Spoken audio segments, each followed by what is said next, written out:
Top quality और consistent performance के लिए सिर्फ सिल्वर पंप्स। टॉप क्वालिटी और कंसिस्टेंट परफॉर्मेंस के लिए सिर्फ सिल्वर पंप्स, नाम याद रखना। धनंजय मुंडे असतील, इतर मंत्री असतील, ते अजून सुद्धा राजीनामा देत नाही। म्हणजे विरोधकांच्याकडून मागणी होऊन सुद्धा या लोकांचे अजून सुद्धा राजीनामे घेतले जात नाही आहेत। काँग्रेस आणि भाजपचे आघाडीच्या काळात हे तसं होत नव्हतं, नैतिकते म्हणून जबाबदारी देत होते ना।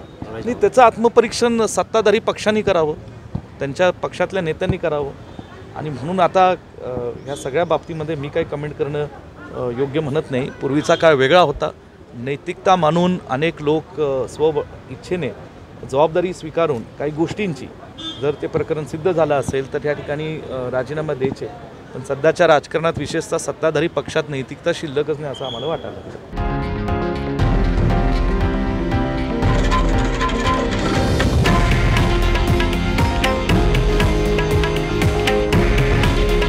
हे आहे देशातील नंबर 1 न्यूज नेटवर्क आणि आपण पाहत आहात TV9 मराठी। काळजी तुमची, हित महाराष्ट्राचं।